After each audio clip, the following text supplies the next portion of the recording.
Hello friends, आज का topic है implication of quad meeting held in Tokyo, Japan. आज का टॉपिक स्टार्ट करने से पहले मेरे बारे में थोड़ी इन्फॉर्मेशन देना चाहूँगा। मेरा बेसिक ग्रेजुएशन कंप्यूटर इंजीनियरिंग में हुआ। उसके बाद मैंने लॉ किया, फिर मैंने मास्टर्स किया लॉ में, नेट क्वालिफाई हुआ और अभी फ़िलहाल मैं पीएचडी कर रहा हूँ। पिछले 6.5 सालों से मैं लॉ कॉलेज में पढ़ा रहा हूँ और 8 सालों से मैं यूपीएससी और एमपीएससी के कैंडिडेट्स को मैं ट्रेन भी कर रहा हूँ। मेरा यूट्यूब चैनल जो आप ये वीडियो देख रहे हैं या आप मेरे फेसबुक पेज पे अगर देख रहे हैं, मेरा टेलीग्राम चैनल जो है, आप वहाँ पे मैंने नाम लिखे हुए हैं, आप उसको सर्च करके ज़रूर फॉलो करिए। उसके अंदर मैं काफ़ी अपडेट्स डालते रहता हूँ। और मेरे दो स्टूडेंट्स हैं, अनिल खड़से और वैष्णवी बंकर करके। वो सोशोलॉजी के लिए मेरे पास आते थे फॉर गाइडेंस। तो वो दोनों अभी आईआरएस बन चुके हैं। तो चलिए आज का टॉपिक स्टार्ट करते हैं कि ये न्यूज़ में क्यों है। क्योंकि जो सेकेंड मीटिंग थी क्वाड की, मतलब quadrilateral strategic dialogue of foreign ministers was held in Tokyo. ये सेकेंड मीटिंग थी क्वाड की। इसको क्वाड क्यों बोला जाता है, क्वाड होता क्या है? सो ये जो क्वाड्रिलेटरल सिक्योरिटी डायलॉग जो है, it is between Australia, Japan, America और इंडिया। इन चार देशों के बीच में ये सिक्योरिटी डायलॉग होता है, जहाँ पे फॉरेन मिनिस्टर इन चारों देश के साथ में आके बातचीत करते हैं। बेसिकली इसका जो पर्पस है वो है डिफेंस और सिक्योरिटी। डिफेंस और सिक्योरिटी कोऑपरेशन के लिए ये चारों देश एक साथ आए हुए हैं। और ये जो आइडिया थी क्वाड की, ये जापान के जो प्राइम मिनिस्टर थे शिंजो एबे करके, उन्होंने 2007 में ये आइडिया ओरिजिनेट किया था और तब से ये अब तक की ये सेकेंड मीटिंग हुई है क्वाड के बीच में, इन चारों देशों के बीच में। और इट वाज प्रपोज्ड क्योंकि जो चाइना का जो ग्रोइंग इन्फ्लुएंस है, असर्टिवनेस है, एग्रेशन है इंडो पैसिफिक रीजन में, इंडियन ओशन और पैसिफिक ओशन में वो जो एग्रेशन दिखा रहा है, उसको काउंटर करने के लिए चारों देश एक साथ आए हुए हैं। तो क्या हुआ, चलो देखिए। तो ये जो मीटिंग हुई थी, ये जो फॉरेन मिनिस्टर्स हैं सारे देशों के, यूएन जनरल असेंबली के बीच में इनकी हमेशा एक प्लानिंग हुई थी कि ऐसी करके हम मीटिंग करेंगे। और एक डिसीजन लिया गया कि जो पहले बहुत इनकी जो चारों देश जो भी बात करते थे उसके अंदर काफ़ी सीक्रेसी रखा करते थे, बिकॉज वो नहीं चाहते थे कि बाकी के देश स्पेशली चाइना को पता चले कि चल क्या रहा है। और अगर आप देखोगे चारों देशों में जो कॉमन है, ये चारों देश डेमोक्रेसी है। चाइना डेमोक्रेसी नहीं है, वो कम्युनिस्ट देश है। तो एक तरीके से पहले बहुत सीक्रेसी में काम करते थे, लेकिन अभी उनका ऐसा मानना है कि अभी इसके आगे जो भी हम डिसीजन लेंगे वो हम दुनिया को बताएंगे। तो अभी ये डिपार्चर है, पहले सीक्रेसी रखते थे, अभी ट्रांसपेरेंट हो रहे हैं। The deliberation include the decision to make the foreign ministers meeting an annual event. अब हर साल ये मीटिंग होने वाली है to cooperate on combating the pandemic. अभी जो कोविड-19 का प्रॉब्लम चल रहा है उसको काउंटर करने के लिए चारों देश साथ में आने वाले हैं। On building infrastructure, connectivity and a supply chain initiative in the region. कौन सा रीजन? इंडिया और पैसिफिक एशियन, इंडियन ओशन और पैसिफिक ओशन को जो भी कनेक्टिविटी है, सप्लाई चेन है, उसको रोकना, उसमें स्मूथनेस आए। बिकॉज कई बार चाइना इन जगहों पे इंटरफियर करता है। उस इंटरफेरेंस को कम करने के लिए ये चारों देश साथ में आए। उनको किन किन लोगों ने अटेंड किया? होस्ट जो थे वो जापान के, क्योंकि जैसे मैंने बताया टोक्यो में जो जापान का कैपिटल है वहाँ पे ये मीटिंग हुई। उनके जो प्राइम मिनिस्टर है Yoshihide Suga dispelled any notion that he might not be as proactive as his predecessor Shinzo Abe. ठीक है, तो ये काफ़ी प्रोएक्टिवली पार्टिसिपेट करने वाले हैं। ऑस्ट्रेलियन के जो फॉरेन मिनिस्टर थे Marise Payne, India's external affairs was minister Jaishankar और US secretary of state Mike Pompeo, इन्होंने ये अटेंड किया। तो अमेरिका ने इसके बारे में क्या कहा? इन द मीटिंग जो पॉम्पियो, उनके जो एक्सटर्नल फॉरेन मिनिस्टर है, उन्होंने कहा, said that his mission was to direct the court towards building a coalition to counter Beijing aggression in the region। तो यूएस अमेरिका जो है, यूनाइटेड स्टेट्स ऑफ अमेरिका, उन्होंने क्लियरली कहा कि जो चाइना का जो एग्रेशन है इंडिया इंडो पैसिफिक रीजन में, उसको कम करने के लिए हम चारों देश साथ में आए हैं।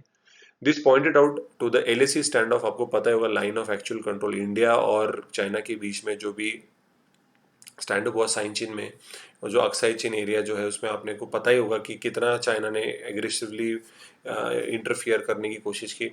और उसी के साथ चाइना का जो एग्रेशन है साउथ चाइना सी और ईस्ट चाइना सी में, जिसकी वजह से जापान, फिलीपींस, वियतनाम, बहुत सारे देशों को चाइना के जो एक बहुत ही ज़्यादा एग्रेसिव स्टैंड जो है उससे वो काफ़ी तंग आ चुके हैं। इसके लिए कोई ना कोई बाकी देशों को साथ में मिलकर चाइना के खिलाफ खड़ा रहना पड़ेगा।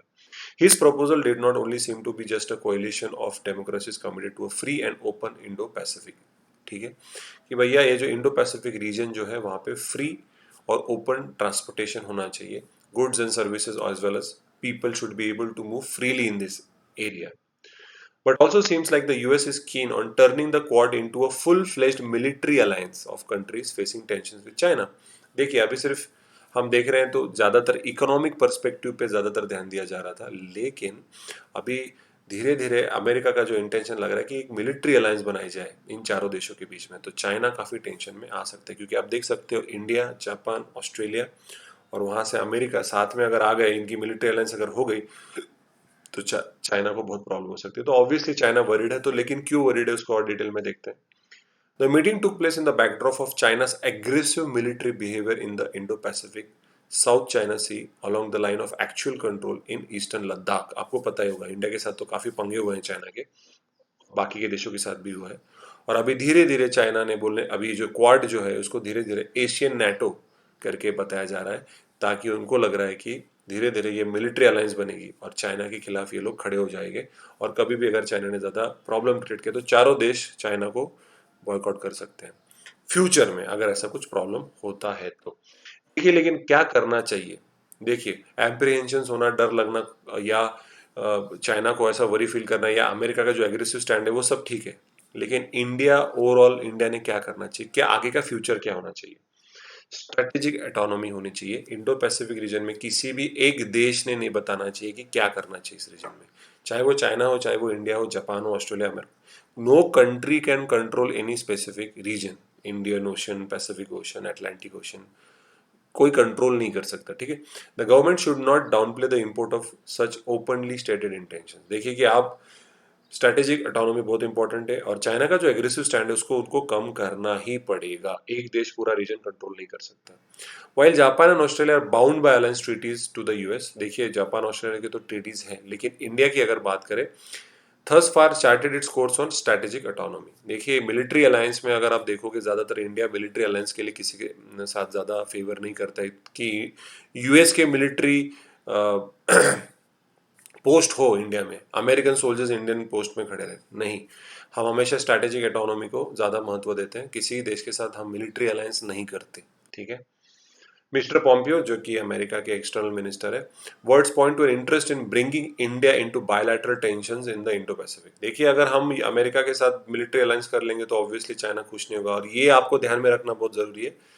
चाहे कुछ भी हो जाए, अभी भी हम इस स्टेट में अभी नहीं है कि हम चाइना से कंप्लीटली इंडिपेंडेंट हो जाए। सिर्फ उनके एप्स बैन करके हम चाइना का जो इन्फ्लुएंस है इंडिया में वो कम नहीं कर सकते, क्योंकि इंडिया का बहुत सारा ट्रेड ऐसा है चाइना के साथ जिसमें हम ट्रेड डिफिसिट में चल रहे हैं, हमारा बहुत सारा उधार है ट्रेड में जो हमने अब तक नहीं चुका पा रहे हैं हम।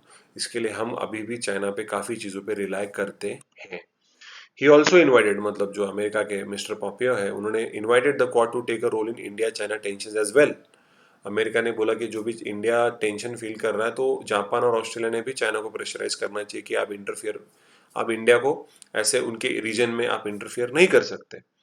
The Modi government, Indian government has rejected suggestions and any shift would be unwise now. देखिए गवर्नमेंट ने बहुत ही अच्छा स्टैंड लिया है कि देखिए अब किसी भी थर्ड पार्टी को हमको इसके अंदर इन्वॉल्व नहीं करना है। This is a bilateral tension between India and China, और जो भी टेंशन होगी हम दोनों एक साथ बात करके रिजॉल्व कर लेंगे। क्योंकि अगर जापान या ऑस्ट्रेलिया या अमेरिका अगर इंटरफेयर करने लग जाएंगे तो ऑब्वियसली चाइना का एग्रेशन बढ़ भी सकता है, जो कि इंडिया के लिए अच्छी बात नहीं है।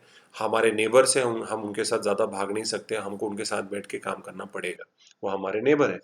Impression, India has much to gain strategically and in terms of capacity building from the collateral dialogue. देखिए हमें तो ऑब्वियसली जो सिक्योरिटी है, डिफेंस है, उसके पॉइंट ऑफ व्यू से तो बहुत बढ़िया है, लेकिन मिलिट्री अलायंस और जो सजेशन दे रहा है अमेरिका, वो ज़्यादा ओवर द टॉप सजेशन दे रहा है, तो हमें कहीं ना कहीं तो एक बाउंड्री डिमार्केट करनी पड़ेगी, क्योंकि अमेरिका का हमेशा रहता है कि दूसरों के मैटर में इंटरफियर करना, तो इंडिया उसके लिए अभी तक रेडी नहीं है। But detail should be gain from the impression that it is being led by the US. देखिए क्वाड जो है, ऐसे देखा जाए तो ज़्यादातर देखा जाए तो हमने अमेरिका पे फोकस किया है, जापान क्या कह रहा है, ऑस्ट्रेलिया क्या कह रहा है, उस पर हम ज़्यादा फोकस नहीं कर रहे हैं। इसका मतलब ये नहीं है कि क्वाड मीटिंग मतलब इंडिया, जापान, ऑस्ट्रेलिया और यूएस का जो ये क्वाड्रिलैटरल स्ट्रेटेजिक बॉडी है उसके अंदर अमेरिका सब कुछ डिसाइड करता है, ऐसा कुछ नहीं। अब यहाँ पे देख सकते हो कि इंडिया ने कई सारे सजेशंस को रिजेक्ट किया है। सो ऐसा नहीं कि अमेरिका क्वाड चला रहा है। और an important initiative for the region in which India is an important stakeholder. India का अपना स्ट्रैटेजिक ऑटोनॉमी है, अमेरिका डिसाइड नहीं कर सकता कि इंडो पैसिफिक रीजन में क्या करना चाहिए, चारों देशों ने मिलकर करना चाहिए। और India has the right to reject America certain suggestion, जैसे कि चाइना इंडिया के बायलैटरल डिफेंस या बायलैटरल जो बॉर्डर डिस्प्यूट है उसके किसी थर्ड पार्टी का इन्वॉल्वमेंट होना। जैसे इंडिया पाकिस्तान का जब बायलैटरल टेंशन होता है तो इंडिया नहीं चाहता कि अमेरिका इंटरफेयर करे या कोई भी देश इंटरफेयर करे या चाइना। सिमिलरली इंडिया चाइना के बायलैटरल टेंशन में किसी थर्ड पार्टी को इन्वॉल्व नहीं करना चाहता इंडिया, ठीक है। सो ये स्ट्रैटेजिक ऑटोनॉमी बहुत ज़्यादा इंपॉर्टेंट है। तो आई होप आपको अच्छा लगा वीडियो, तो आप ज़रूर चैनल को सब्सक्राइब करिए, अगर आप पेज पे देख रहे हो तो उसको फॉलो करिए, अगर कोई भी डाउट होगा तो कमेंट करिए। तब तक I am Aditya Kedari signing out. जय हिंद, थैंक यू।